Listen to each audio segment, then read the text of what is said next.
নমস্কাৰ ছাত্ৰ ছাত্ৰীসকল, সুপ্ৰভাত। তোমালোকৰ অহাকালিলৈ তোমালোকে জানে তোমালোকৰ অসমীয়া বিষয়ৰ এক্সাম। চ' ভালকৈ দিবা।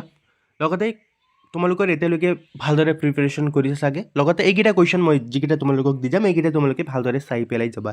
যিকেইটা তোমালোকে অলৰেডি চাইছা সেইকেইটা চাবা, আৰু এইকেইটা কুৱেশ্যনো তোমালোকে ভালদৰে চাই পেলাই যাবা। যেনে তোমালোকে 1 নম্বৰীয়া কুৱেশ্যন, মাধৱদেৱৰ সাহিত্যিক জীৱনৰ কীৰ্তিস্তম্ভ নামঘোষা। তোমালোকে ইয়াতে ৰিভিজন হৈ যাব, চাই লোৱা। মাধৱদেৱে ৰচনা কৰা বৰগীতৰ সংখ্যা কিমান? 191টা। অৰ্জুন ভঞ্জন নাটকখন কোনে ৰচনা কৰিছিল? শ্ৰী শ্ৰী মাধৱদেৱে। মুমিনৰ অৰ্থ কি? বিশ্বাসী মুছলমান। ৰঘুনাথ চৌধাৰীক কি কবি বুলি জনা যায়, বা কিয় তেওঁক বিহগী কবি বুলি জনা যায়, সেইটো তোমালোকক সুধি দিব পাৰে, চাই ল'বা।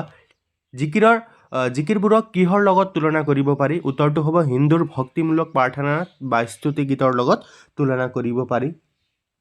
আজান ফকীৰৰ প্ৰকৃত নাম কি আছিল? উত্তৰটো হ'ব হজৰত শ্বাহ মিলন। তোমালোকে ভালদৰে কবি পৰিচয়বিলাক ভালদৰে পঢ়ি যাবা, তাৰ পৰা কুৱেশ্যন বনি যাব পাৰে এইবাৰৰ কাৰণে।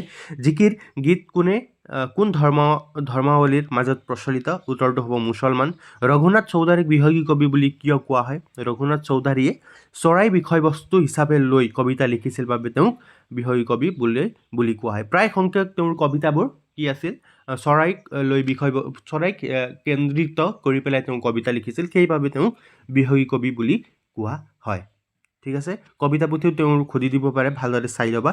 ঠিক আছে, চৈয়দ আব্দুল মালিকৰ কবিতা পুথি এখনৰ নাম লিখা, এইটো তোমালোকে ভালদৰে চাই ল'বা। আৰু লগতে চৈয়দ আব্দুল মালিকক অসমীয়া সাহিত্যত কি বুলি জনা যায়, তোমালোকে সেইটো কথাটো চাই ল'বা ভালদৰে। এইটো কুৱেশ্যন তোমালোকক দি দিব পাৰে। মোগলসকলে অসমৰ ক'ত ভৰি দিছিল? উত্তৰটো হ'ব তোমালোকে জানাই, মোগলসকলে অসমৰ সেউজীয়া দুবৰিবনত ভৰি দিছিল। অসমৰ হেংদাং ক'ত জিলিকিছিল? অসমৰ হেংদাং দুপৰীয়াৰ পূৰ্ণ আলোকত জিলিকিছিল। এইকেইটা কুৱেশ্যন তোমালোকে ভালদৰে চাই ল'বা। আৰু এইটো কুৱেশ্যন, অসমীয়াসকলে কিহেৰে তৈয়াৰী পেঁপা বজাইছিল? ইয়াৰ উত্তৰটো হ'ব অসমীয়াসকলে মহৰ শিঙেৰে তৈয়াৰী পেঁপা বজাইছিল। চ' ছাত্ৰ ছাত্ৰীসকল, পৰীক্ষা নিশ্চয় ওচৰত, সেইবাবে তোমালোকে বেছি সময় তোমাৰ টাইম পাছ নকৰিবা। আৰু লগতে এইখিনি সময় যিখিনি ৰৈ গৈছে, ভালদৰে তোমালোকে যিবিলাক পঢ়িছা, নতুন বস্তু পঢ়িবলৈ নাযাবা, তোমালোকৰ খেলি মেলি লাগি যাব পাৰে। সেইবাবে যিবিলাক পঢ়িছা সেইবিলাক তোমালোকে ভালদৰে ৰিভিজন কৰি পেলাই যাবা। চাবা তোমালোকৰ এক্সাম ভাল হ'ব, আৰু যিবিলাক প্ৰশ্ন আহিছে সম্পূৰ্ণ কৰি আহিবা। মানুহজনে কিয় নিজৰ ঘৰ বিচাৰি পোৱা নাছিল? উত্তৰটো হ'ব মানুহজন কুকুৰি কৰা আছিল কাৰণে সন্ধিয়া পৰত নিজৰ ঘৰ বিচাৰি পোৱা নাছিল। মানুহজনে নিজৰ ঘৰৰ পদূলি ক'ত বিচাৰিছিল? উত্তৰটো হ'ব মানুহজনে নিজৰ ঘৰৰ পদূলি নিজৰেই নঙলা মুখত বিচাৰিছিল। নেক্সট কুৱেশ্যনটো চোৱা, অসমৰ স্বৰ্গদেৱে কিহেৰে দেউল সজাইছিল? অসমৰ স্বৰ্গদেৱে হাঁহ কণী আৰু চাউলেৰে দেউল সজাইছিল। হৰেকৃষ্ণ ডেকা কোনখন কাকতৰ সম্পাদক আছিল? ইয়াৰ উত্তৰটো হ'ব হৰেকৃষ্ণ ডেকা দ্য চেণ্টিনেল নামৰ কাকতৰ সম্পাদক আছিল। আৰু 18 নম্বৰ কুৱেশ্যনটো চোৱা, হৰেকৃষ্ণ ডেকাই কিমান চনত অসম উপত্যকা সাহিত্য বঁটা লাভ কৰিছিল? ইয়াৰ উত্তৰটো হ'ব হৰেকৃষ্ণ ডেকাই 2010 চনৰ অসম উপত্যকা সাহিত্য বঁটা লাভ কৰিছিল। আৰু কেইটামান কুৱেশ্যন মই দি আছোঁ, সেইবিলাক চোৱা তোমালোকে চাব পৰা আগন্তুক উপন্যাসৰ ৰচক কোন? তোমালোকে চাইছা চাগে। আহফলা নীতি মানে কি? এইকেইটা কুৱেশ্যন তোমালোকে চোৱা, ইম্পৰ্টেণ্ট কুৱেশ্যন হ'ব এইকেইটা তোমালোকৰ কাৰণে। পাঠৰ ভিতৰৰ পৰা যিবিলাক প্ৰশ্ন আছে এইবিলাক তোমালোকে চাই ল'বা। সেইকাৰণে মই তোমালোকক আগতে কৈছিলোঁ, প্ৰি ফাইনেলৰ কুৱেশ্যনবিলাক গোটেইসমূহ জিলাৰ পৰা তোমালোকে 1 নম্বৰীয়া 2 নম্বৰীয়া কুৱেশ্যনবোৰ কালেক্ট কৰি পেলাই তোমালোকে চাবা, এইকেইটা ইম্পৰ্টেণ্ট হ'ব। তোমালোকে চোৱা, বৰ্তমান উচ্চ শিক্ষানুষ্ঠানসমূহত গঠন কৰা উদ্যোগী কোষৰ কাম কি? আৰু লগতে ডাকৰ বচন বুলিলে কি বুজা? আৰু লগতে অজন্তাৰ ছবিবোৰত কি ভাৱবস্তু প্ৰকাশ পাইছে? এই কুৱেশ্যনটো তোমালোকক 3 বা 4 নম্বৰৰ কাৰণে তোমালোকক, বা 3 বা 2 নম্বৰৰ কাৰণে তোমালোকক দিব পাৰে, তোমালোকে ভালদৰে চাই পেলাই যাবা। ঠিক আছে, নেক্সট তোমালোকে ডক্টৰ জয়শ্ৰী গোস্বামী মহন্তৰ দ্বাৰা ৰচিত এখন উপন্যাসৰ নাম লিখা।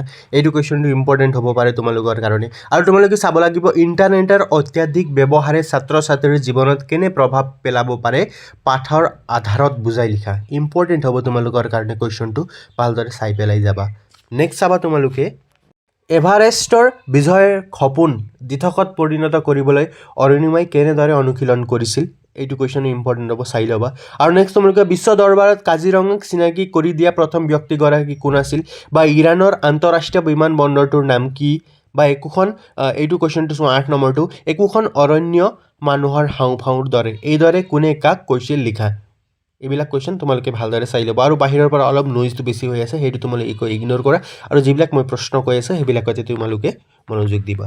নেক্সট কুৱেশ্যন চোৱা, আৰু তোমালোকে বৰগীতৰ লক্ষণসমূহ ভালদৰে চাই পেলাই যাবা আৰু লগতে জিকিৰসমূহত ইছলাম ধৰ্মৰ কি কি কথা প্ৰকাশ কৰা হৈছে এইটো তোমালোকে জিকিৰ বা আজান ফকীৰৰ বিষয়ে ভালদৰে চাই পেলাই যাবা এইবাৰ তোমালোকৰ এক্সামত দি দিব পাৰে নেক্সট তোমালোকে এইটো চোৱা ব্যাখ্যা কৰাটো এইটো বা অন্তৰ্নিহিত ভাৱটো আতুৰ বহিলাহু হৰি বিষয় বিকলে কৰিও উদ্ধাৰ মুখ চৰণ কমল কবিতাৰ ফাঁকিৰ অন্তৰ্নিহিত ভাৱটি লিখা এইটো কুৱেশ্যনটো চাই ল'বা নেক্সট তোমালোকে 1 নম্বৰীয়া কুৱেশ্যনটো চোৱা মই তোমালোকক আকৌ ৰিপিট কৰিছোঁ ৰঘুনাথ চৌধুৰী কি কবি বুলি জনা যায় অসমীয়া সাহিত্যত গল্প সম্ৰাট বুলি কাক কোৱা হয় কবি হৰেকৃষ্ণ ডেকাৰ একমাত্ৰ উপন্যাসখনৰ নাম কি তোমালোকে এটা কথা মন কৰিবা য'ত তোমালোকে কবি পৰিষদ এই কবিগৰাকীৰ একমাত্ৰ কবিতা পুথি বা এই কবিগৰাকীৰ একমাত্ৰ উপন্যাস হয় বুলি তেনেকুৱা লাইন থাকে সেইবিলাক তোমালোকে একমাত্ৰ উপন্যাস এইটো পইণ্ট আউট কৰিবা যে একমাত্ৰ তেনেকুৱা ধৰণৰ কুৱেশ্যনবিলাক তোমালোকক দি দিব পাৰে এইটো 14 নম্বৰ কুৱেশ্যনটো চোৱা মই অসমীয়া কবিতাটোত অসমৰ অতীত গৌৰৱৰ চানেকি কিদৰে ফুটি উঠিছে বুজাই লিখা ইম্পৰ্টেণ্ট হ'ব